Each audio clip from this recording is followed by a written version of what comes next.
All right, let's talk about Keenan Allen, who had a roller coaster of a game on Sunday night against the Chiefs. Dude. Has the crucial fumble, then Jerick McKinnon fumbles it right back. He has the massive pass, looked relatively healthy, and got through the game, unlike Mike Williams.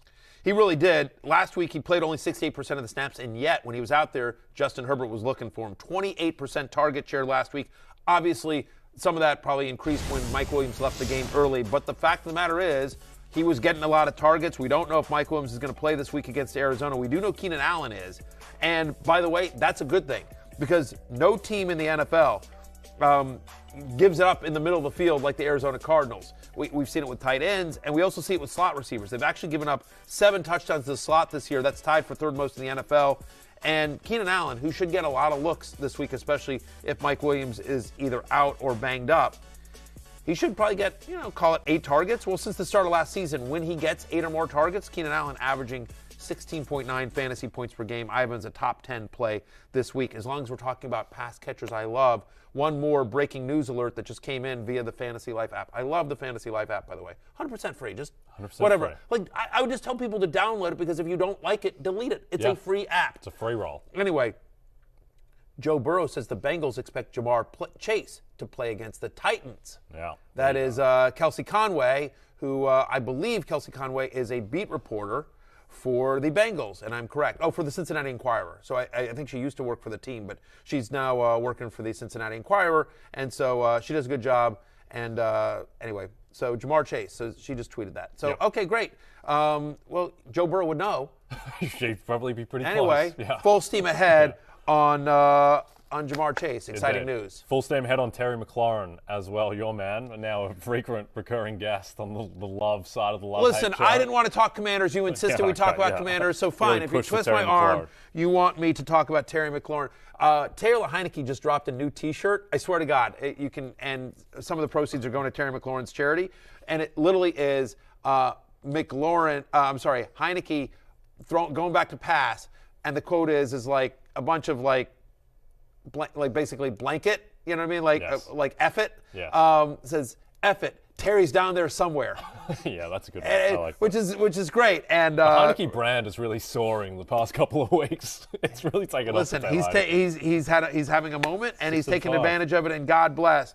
And Terry McLaurin is somebody that's very excited about it because since Taylor Heineke has taken over, he's looking for nothing but Terry. Like, there is a little bit of truth to that T-shirt, kind of F it. Terry's down there somewhere. We're just chucking it deep. And he knows Terry McLaurin's going to come down with it because he will. With Taylor Heineke this year, Terry McLaurin has a 32% target share. A 32% target share. That's a lot, Jay Croucher. That is a lot. He's averaging 15.2 fantasy points per game with Heineke under center. Falcons are the second most fantasy points to opposing wide receivers. They've given up at least 75 yards to 12 different wide receivers this year. F it. Terry's down there somewhere. Give me Terry McLaurin as a top 12 wide receiver this week against the Falcons. I like it. Next name, Pat Freiermuth. Yeah. In a Monday night matchup against the Colts, which is suddenly a lot more interesting than it seemed like it would be 2.5 weeks ago. And Mr. Freiermuth is on the love list. Since Chase Claypool went to the Chicago Bears, he's had 19 targets in those 2 games. 47% of those targets have come in the slot, which is an area that, as we've talked about, you can attack the Indianapolis Colts. To that point, Colts give up the fifth highest catch rate to opposing tight ends as well. So Freiermuth, who's getting a lot of targets, has a nice matchup on Monday night. He's my tight end 4 this week. Tight end 4? Tight end 4. Wow. Alvin Kamara, running back 23, Pat Freiermuth. The number truly is the holidays. The projections are the projections, the numbers are the numbers. You know what I mean? You can't be a slave to names, Jay Croucher. Okay. You got to look at what's going on in the field. That's what I'm doing. Let's go to some other names. That's what I'm doing. Let's be slave to them. Would you rather me have Freiermuth as tight end 23? No. Why do you hate Pat Freiermuth? I like Pat Freiermuth. You know what's fun is when you see him on screen, you can go, ooh. Does anyone do that? Everyone does that. That's the thing in Pittsburgh. Yeah, when he makes a catch. Do people do that in, like, Connecticut when they're watching Steelers games? I mean, like in one particular house. Yeah. Mine. Yeah. Okay, there you go. I do that. Gabe Davis. He headlines the others receiving votes list. The Detroit Lions, they're not afraid to give up big passes. Feels like Gabe could get loose for a deep one. Well, and that's the important part. Over 50% of his targets this year have been on deep passes. Lions allow the most catches and yards on deep passes so far this season. Paris Campbell, just talk about that Colts-Steelers game as well. We've talked about this.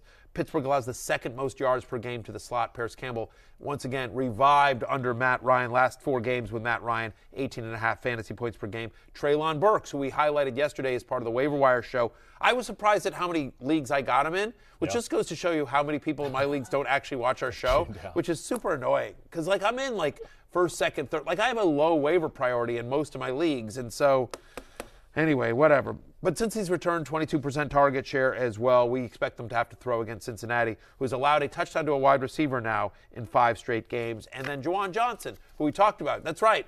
The reason they're not giving the ball to Alvin Kamara is because of the production that we're seeing from Juwan Johnson, especially in the red zone. If you need a tight end and you're looking for a touchdown-dependent tight end, which is what most of them are, you could do worse and probably have than Juwan Johnson. Yeah, why let Alvin Kamara get a goal line carry when you can throw over the middle into traffic to Juwan Johnson? He's been a top 10 fantasy tight end for the past 5 weeks. It's all due to the scoring, basically, where he scored in 4 of the past 5 games. But you know what? Listen, 3 straight games with 40 yards. Again, like he's more viable than you think. He is. Touchdown dependent, but he's been getting the touchdowns. But almost every tight end is. Yes. Let's jump to the hate list, headlined, unfortunately, by Deontay Johnson, who came into the season with great expectations, and it's just not happening regardless of the quarterback.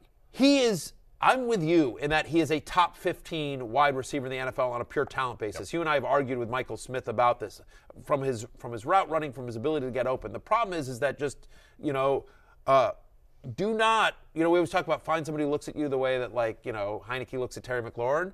Like, if you're in a relationship where your significant partner looks at you the way that Kenny Pickett looks at Deontay Johnson, get out. Yeah, leave. This is the toxic situation. Yes. Get out. New spouse. Right, exactly. It's time to hit Tinder or something like that. You know what I mean? Like, it's go to the local Applebee's, and ask who's single at the bar.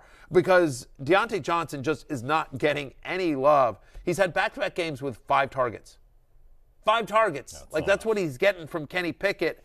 He's averaging just 5.3 yards per target as well. Like he's not even, they're not looking for him deep. That's all George Pickens. We expect the short stuff is going to go to Freiermuth as well. And you don't love this matchup with Indianapolis as the Colts allow the fewest yards per game, the 4th fewest receptions per game to wide receivers, the fewest fantasy points per game to wide receivers. So there's nothing other than just his talent and what we remember from previous seasons about Deontay Johnson that gives you the idea and confidence of starting him this week. In a week in which there's no teams on a bye, he's outside my top 30.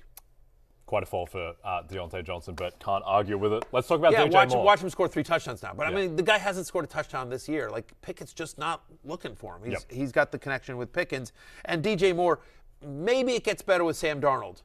Nowhere to go but up, right? But until we see it, you just don't love it. He's playing Denver. He'll probably see a lot of Patrick Surtain as well. He's had 3 straight games with under 7 fantasy points and under 30 receiving yards. It's his 3rd different quarterback in a 3rd week because last week was Baker Mayfield. The week before it was P.J. Walker. You see the numbers there on your screen in terms of his game log over the last 3.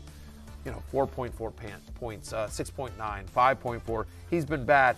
By the way, the Broncos allow the fewest yards to wide receivers this season, and there's been only 4 wide receivers all year long that have even reached 60 yards against the Broncos. And we know DJ Moore is unlikely to score a touchdown here. So it really is about the yardage and the receptions, and just given the matchup and the quarterback and the inconsistency, you don't feel great about it. Outside my top 40 this week. 40, wow. Yeah, I think Pat Surtain got completely lit up by Devontae Adams, so he's going to come out with a vengeance. But at least Sam Darnold is not Baker Mayfield, so maybe some upside rest of the way for DJ Moore. But think about that. Sam Darnold, Mike White, Kyle Allen. It's all happening. All starting this week. What a time to be alive. Land of the free. What America. A time to be alive. Hey, it's Matthew Berry from NBC Sports and RotoWorld.com.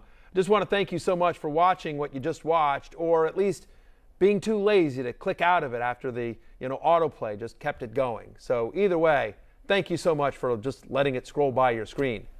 And now I'd like to ask you respectfully,